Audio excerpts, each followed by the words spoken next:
안녕하세요. 원대한TV 부동산 유치원 시간입니다. 오늘은 부동산 정책들에 대한 이야기들을 좀 나눠볼까 합니다. 그동안 자고 일어나면 매일같이 새로운 부동산에 대한 정책들이 쏟아져 나오고 있습니다. 그린벨트를 풀 것이냐, 또 그거에 대해서 말 것이냐에 대한 이야기들이 하루가 다르게 이야기 나오고 있고, 또 서울대를 이전할 것이냐 말 것이냐, 수도를 세종시로 옮길 것이냐 말 것이냐, 역세권의 용적률을 1000%까지 올리느냐 마느냐, 이거에 대한 찬반에 대한 내용들이 매일같이 새롭게 나오고, 또 그거에 대한 반대에 대한 내용들이 나오고, 뭐 이런 상황입니다. 자, 문재인 정부가 지금 현재 22번째 정책들을 계속해서 바꿔나가고 있고요.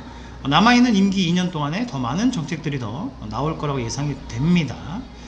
저는 현재 문재인 정부의 부동산 정책이 첫 단추부터가 잘못되었다라고 생각합니다.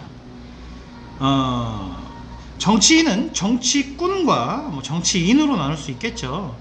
정치인은 다음 세대를 생각하는 사람들, 또 대한민국의 미래를 생각하는 사람들이 전 정치인, 그게 또 정치인이 할 일이죠.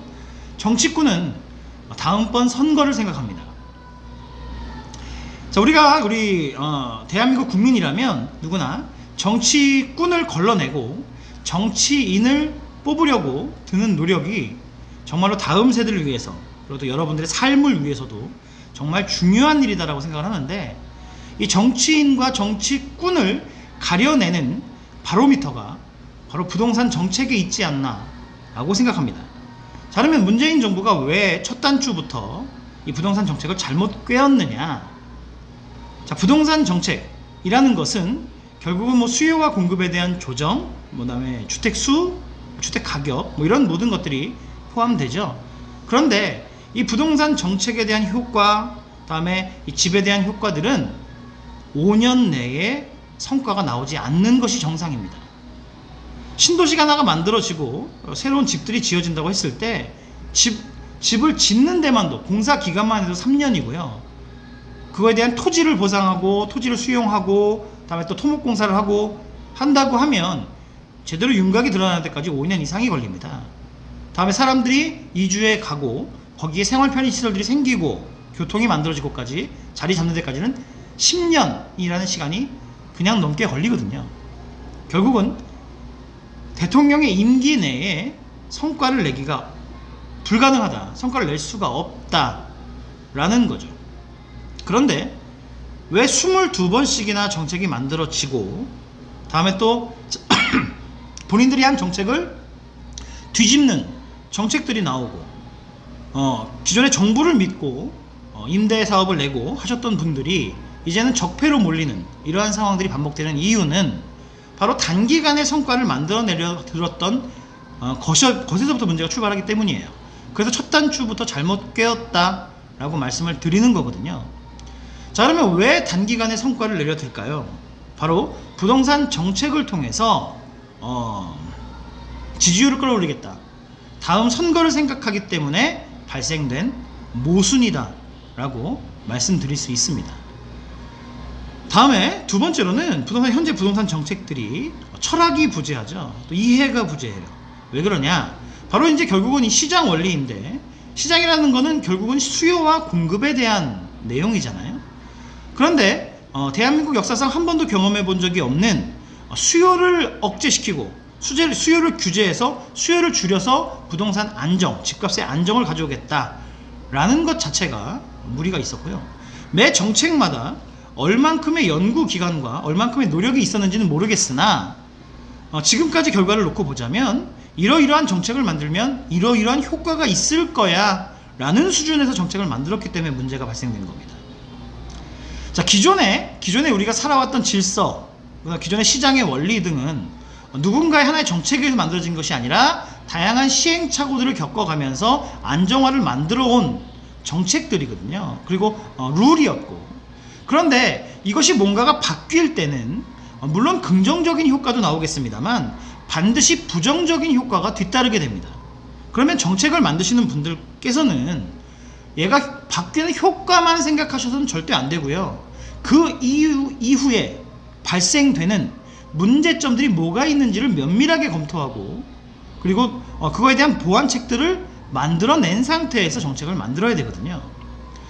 자, 지금 얼마 전에, 그러니까 지난 토요일이었죠. 많은 분들이 을지로에 모여서 이제 정책에 대해서 저항하는, 또 문제가 있다라고 이야기하는 시위들이 있었습니다. 시위 현장의 목소리를 들어보면 갑자기 소급 적용시켜서 기존의 계약들까지도 3달 이내에 계약이 이제 본계약으로 완성되기 전에 그 3개월이 넘어가 버리면 취득세를 12%까지 내야 되는 상황들. 그러면 사실 진짜로 그 투기꾼을 잡고 싶어 하고 민주당에서 얘기하듯이 투기 세력 때문에 부동산 가격이 올랐다라는 주장대로라면 그 현장에 모여있는 사람들은 전부 다 투기꾼들이 되는 거고, 그렇죠? 그런데 그 현장에 오셨던 분들은 서민들이었습니다. 서민들이었고, 자, 그 현장에서 그 사연들을 들어보면 다들 정말로 쓰고 싶은 돈 못 쓰고 아끼고 저축해서 정말로 내 집 하나 마련한 거고, 또 부득이한 사정으로 이사 관련된 문제, 또 직장 관련된 문제, 또 또는 부모님을 봉양하는 문제 때문에 부득이하게 집을 늘려가야 되는 상황이었고, 또 계약금을 치른 상태에서 아직 계약이 완성되지 않은 단계에서 갑자기 대출이 막히고 갑자기 취득세가 올라가 버린 상황이죠. 그래서 이제 매도인은 급할 게 없죠. 매수인이 지금 급한 거라서 매도인이 그 기간 내에 해줘야 되는데 날짜는 정해져 있고, 그렇다면 매도인이 그러면 네가 내 양도세까지 내, 또는 이렇게 되다 보니까 여러 가지 문제점이 발생된 거거든요. 그래서 부랴부랴 얼마 전 뉴스에 보면 7월 10일 전까지의 계약분에 한해서는 그 계약이 완성되는 게 얼마든지 간에 기간을 늘려주겠다, 이런 거 미리 예측하셨었어야죠. 시위에 나오신 분들 대부분 다 서울 분들이 아닙니다. 지방 분들이에요. 지금 현재 민주당 지지자들이 얘기하는 게 집을 산 사람들은 다 돈을 벌었다라는 전제, 집을 산 사람들은 전부 다 투기꾼이라는 전제들이 있죠. 지방 부동산은 오히려 현재의 정책 때문에 가격이 폭락하고 있습니다. 2채 이상만 가져도 다주택자 적폐가 되는 상황이기 때문에 집을 정리해야 되는데, 지금 정부의 고위 당직자분들이나 아니면 고위 인사분들께서도, 한국에서 제가 말에 엉키네요. 자, 그런 분들께서도 다주택자분들 계시잖아요. 그러면 세종시에 집이 있거나 다음에 또 서울에 집이 있고 2채가 있어. 그럼 뭘 정리합니까? 이해찬 대표가 천박하다고 얘기했던 서울시에 집을 놔두고 세종시에 집을 정리하잖아요. 그러면 일반 서민들은 안 그럴까요? 다주택자들 한 채는 서울에 있고 한 채는 지방에 있다고 한다면 뭘 정리할까요?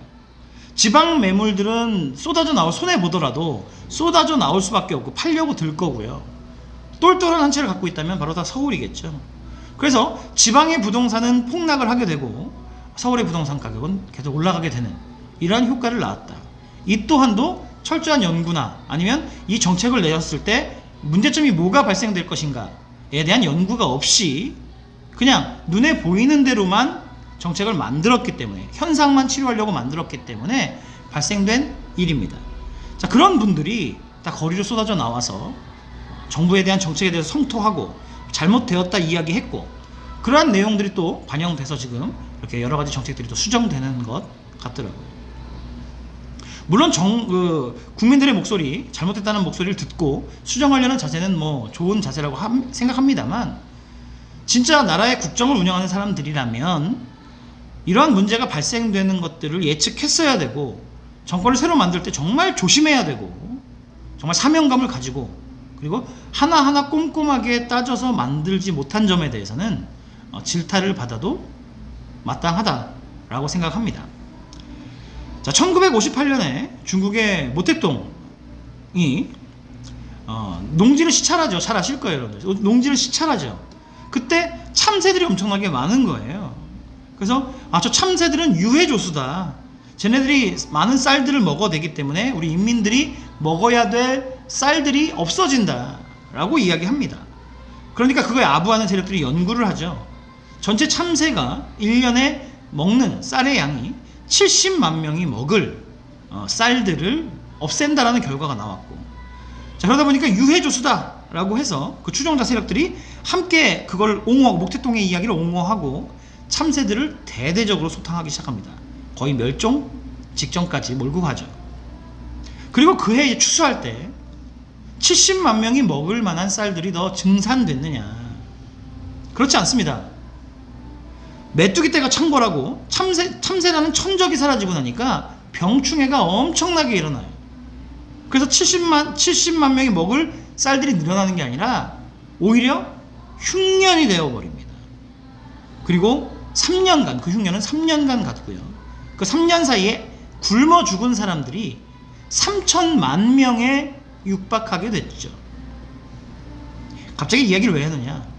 지금 현재 민주당에서, 문재인 정권에서 하고 있는 부동산 정책이 이와 같기 때문입니다. 눈에 보이는 현상만을 치료하려 들었기 때문에 오히려 모택동이 정말로 3천만 명을 3년 내에 굶어 죽이려고 그렇게 했겠습니까? 참새를 죽였겠습니까? 그렇지 않습니다. 본인 나름대로는 선한 의지로 어떻게 하면 조금이라도 인민들이 더 굶지 않고 잘 살 수 있을까? 난 천재야, 잘했어 라고 생각했을 겁니다. 그런데 그 결과는 그 반대였죠. 자, 지금 문재인 정부에서 집값만 안정을 시키려 하고 또 서민들이 내 집 마련 걱정 없이 살게끔 하려는 순수한 의지가 있다라고는 믿습니다. 뭐 다른 분들이 얘기하듯이 집값을 오히려 이렇게 풍선 효과를 올려서 자기네 집값을 올려야지 라고 생각하는 사람들이 정권을 잡았다고 생각하진 않아요. 하지만 단편적인 현상만을 치료하려 들었던 그 얄팍한 연구, 그 얄팍한 생각 자체가 문제가 있었다. 무능력이 문제다라고 생각합니다. 자, 부동산 시장 자체도 생태계입니다. 생태계가 이미 형성되어 있어요. 만약 모택동이 그 농사에 대한 생태계, 참새가 없어졌을 때 일어날 일에 대해서 충분히 연구했고 알고 있었다면 그런 바보 같은 짓은 하지 않았겠죠. 부동산도 단지 그냥 월세 들어가는 사람, 전세 들어가는 사람, 내 집이 없는 사람만 받기 때문입니다. 그 사람들만 국민으로 받기 때문이죠. 집주인이 하는 역할, 은행이 하는 역할, 시행사, 시공사가 하는 역할, 그것들이 함께 이루어진 하나의 부동산의 생태계, 부동산 시장을 이해하지 못하고 만들어낸 정책들이었기 때문에 오히려 국민들의 삶은 더 힘들어졌고 집값은 천정부지로 치솟고 있는 현상이 벌어졌습니다. 이건 통렬히 반성하셔야 됩니다. 오히려 문재인 정부는 조급할 일이 없었어요. 대부분 많은 사람들, 지지율도 엄청나게 높았고 대부분 많은 사람들이 이번 정권, 다음 정권, 다다음 정권까지는 민주당에서 계속해서 갈 수 있다라고 생각을 했거든요. 부동산 가격을 투기꾼이 올린다고요? 그린벨트를 풀자라는 얘기가 나왔을 때 내곡동, 세곡동 토지 가격 바로 치솟았고요. 세종시로 옮기겠다, 또 치솟습니다. 어디를 개발하겠다, 또 치솟아요. 태릉을 개발하겠다, 올라갑니다. 또 발표를 해서 될 일이 아닙니다. 최근까지 가장 많은 부동산의 상승을 가져왔던 마곡동이라는 도시가 있습니다. 강서구 마곡동. 마곡동 진짜 처음에 분양하고 뭐하고 할 때요, 많은 사람들이 와 돈 된다, 와 거기 난리 났네, 돈 벌어야지 이러고 투자하지 않았습니다. 저를 통해서 마곡동에 투자하셨던 분들 10이면 10, 100이면 100 모두가 다 미쳤다는 소리를 들었었고요. 왜 마곡동에 투자하느냐, 미친 거 아니냐, 미쳤다는 소리를 들었던 사람들이 돈을 벌었거든요. 그럼 그들이 왜 마곡동에 투자할 때 미쳤다는 소리를 들었을까요? 거기에 무엇이 들어선다, 어떻게 개발된다 라는 것이 알려지지 않았기 때문이거든요. 이렇게 부동산 정책은 알리지 않고 개발을 했어야 돼요. 그러면 다음 정권, 다다음 정권까지를 바라보고 있었던 민주당이라면, 정말 집값을 잡고 싶었다라면 시장을 막 교란할 것이 아니라 현재 시장은 현장 시장대로 놔두면서 피해가 적은, 또는 바뀌었을 때 항상 뭔가 바뀌잖아요. 이 바뀌는 걸 통해서 피해가 적은 것부터 조금씩 손대가면서 개발하고 싶은 땅, 늘리고 싶은 땅들은 비밀리에 움직였었어야 되고 다음 정권, 다다음 정권을 위한 초석을 깔았어야 돼요. 이게 정치인이죠. 미래 세대를 바라보는 정치인의 자세가 그러한 자세일 겁니다. 그런데 자기 임기 내 내가 이거 했어 내가 잘했어. 다음에도 우리 사람들 뽑아줘. 라는 마음이 급했기 때문에 발표가 더 급합니다. 지금 현재 이 정부의 가장 큰 문제는 발표를 서두른다는 거예요. 아직 당내에서도 공론화되지도 않았던 내용들을 마치 학급 회의에서 아이디어 하나 툭툭 그냥 내뱉듯이 그냥 내뱉고 있단 말이에요. 그럼 언론에서 받아 쓰고, 그럼 또 부동산 시장은 바로 또 교란이 되고, 이런 악순환의 연속이 이루어지고 있는 거죠. 그것은 정치꾼이다 라고밖에 이야기할 수 없는 상황이라고 말씀드릴 수 있습니다. 자, 부동산 현장에서 지금 현재 계속 일하고 있는 저는 시행사의 이야기, 시공사의 이야기를 들을 수밖에 없거든요. 지금 현재 시행사, 시공사, 지금 현재 제가 일하는 곳에서도 아파트도 많이 짓고 하는 시행사인데, 시행사 담당자들이 이런 이야기를 합니다. 자, 더 이상 이제 아파트를 짓지 않겠다. 왜? 아파트를 짓고 나면 실소유자, 그러니까 실거주할 사람, 그 중에서도 무주택자들을 찾아야 되는데, 그러면 그 분양이 다 완료되고 입주가 다 되려면 1년, 2년에 실거주자, 다음에 무주택자를 100% 다 채울 수가 없습니다. 그러면 분양돼서 다 완판되는 데까지 한 10년이라는 세월이 걸릴 텐데, 그런 세월까지 은행에서 자금을 대줄 은행도 없을 뿐더러 계속해서 은행 이자, 비싼 이자 갚아가면서 버텨낼 시행사, 또 그로 인해서 돈을 받아낼 시공사 없거든요. 결국은 단지 그냥 집주인들, 다주택자를 잡겠다라는 단순한 생각이 시행사, 시공사까지 전부 다 말라버리게 하는 것이고, 그렇게 되면 공급 자체가 다 얼어버리게 될 거기 때문에 남아있는 집값들은 올라갈 수밖에 없고, 결국은 내 집 마련을 하지 못했던 국민들까지, 서민들까지 타격을 입게 되는 부동산 생태계 전체를 무너뜨려 버리는 매우 우매한 짓이다 라고 말씀드릴 수 있습니다.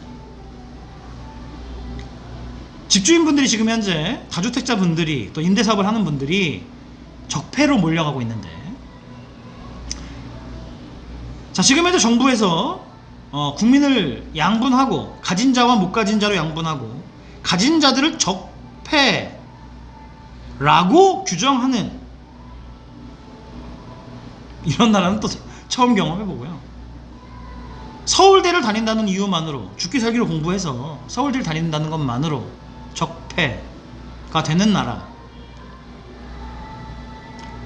제가 만난 집주인들은요, 편법 탈세 하는 분들 못 봤고요. 오히려 성실하게 정권에서 정책을 만들 때마다 민감하게 반응 보이는 사람들, 대개가 다 법을 준수하고 지키는 사람들이기 때문에 민감하게 반응을 보이는 겁니다. 세금 성실하게 냈고, 재산세, 다음에 취등록세, 증여세, 양도세 다 성실하게 내왔던 사람들이고, 정부에서 주택 임대사업자 등록하라니까 등록했던 사람들이고, 그 또한도 또 하나의 직업이고 또 먹고 사는 길인데, 과연 그들이 적폐로 우리 국민들의 삶을 힘들게 했다, 그들 때문에 부동산 가격이 치솟았다, 매도당할 그런 건 아니라고 생각합니다. 그러면 그들 때문에 지금 현재 집을 갖지 못한 사람들, 월세 사는 사람들, 전세 사는 사람들이 집을 살 수 있었지만 그들이 다 사버리는 이유 때문에 내 집 마련을 못했다? 과연 그런가요? 자, 그분들도 자기 돈, 열심히 모은 자기 돈, 또 그분들도 갑자기 돈이 처음부터 많았던 건 아니거든요. 그래서 자기 돈만으로 집을 살 수 없었습니다. 그분들 또한. 그래서 대출을 받고, 정부의 보조금을 받고, 그렇게 해서 만들고 하나하나 대출금 조금씩 갚아 나가는 그걸 가지고서 내 집을 만든 사람들이에요. 그리고 그분들이 내 집을 가지고 있기 때문에 그 집을 가지고 또 월세를 또 들어가고 전세를 들어가는 거죠. 많은 사람들이 처음부터 내 집 마련을 그냥 딱 내 돈만 가지고 할 수 없잖아요. 하나하나의 단계, 이것도 생태계입니다. 하나하나의 단계가 있고, 그 단계마다 미션 클리어, 처음에는 종잣돈을 만들어내는 거고, 종잣돈을 가지고 대출을 받아서 작은 집을 마련하는 거고, 그 작은 집에 전세를 주고 월세를 주면서 대출금 갚아가는 거고, 그래서 다시 내 집을 마련하게 되는 거고, 집을 늘려가게 되는 거고, 이러한 단계들이 있었거든요. 그러한 단계들을 아예 시도조차 하지 않고 단지 그냥 나는 못 가졌어, 쟤는 가졌네, 쟤는 적폐야,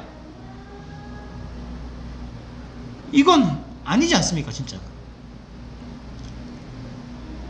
자, 지금도 댓글들을 보면 투기꾼 세력 다 모였네, 쟤네들만 때려잡으면 나라가 바로 서겠네, 규제를 더 강하게 해야 되네, 그렇게 말씀하시는 분들이 진짜로 힘들게 돈을 모아서 종잣돈 마련해 보신 적이 있으신지 한번 반문해 보고 싶고요.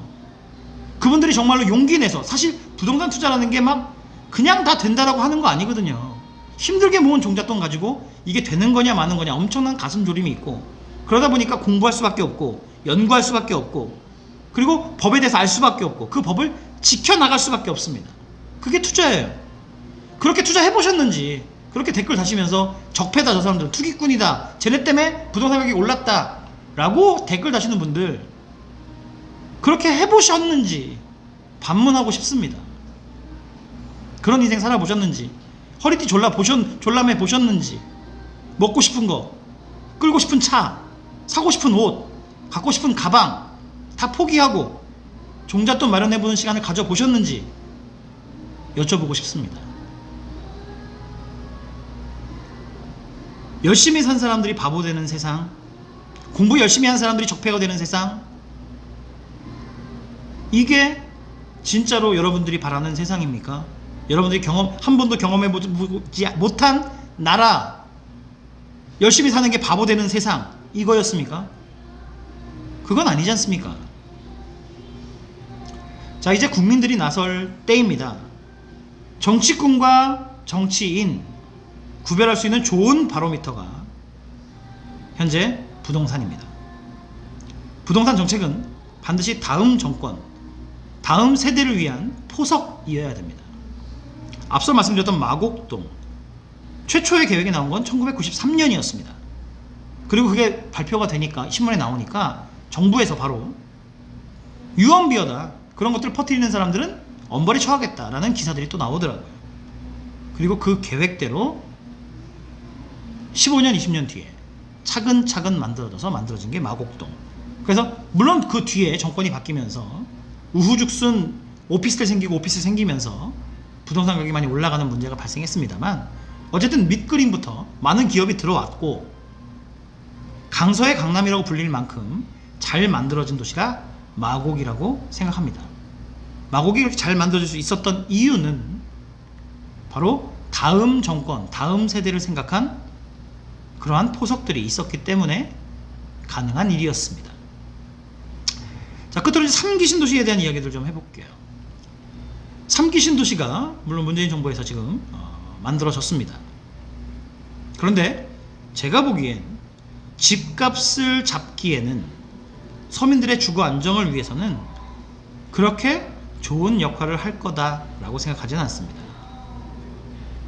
자, 창릉 신도시를 보면요, 굉장히 큰 부지고 거기에 4차 산업의 그런 기업들 만들어내겠다, 또 서북부에 판교를 만들겠다, 좋은 거예요. 그런데 문제는 뭐냐면 창릉 신도시를 정말 살기 좋은 도시로 만들면서 굉장히 저렴하게 서민들에게 집을 공급해줘야 상대적으로 서울의 집값이 또 함께 떨어지는 역할을 할 텐데, 창릉 신도시가 절대 저렴하게 공급하기가 어려울 겁니다. 왜? 일단 현재 땅값은 쌌었어요. 왜? 그린벨트 지역들이 많았으니까.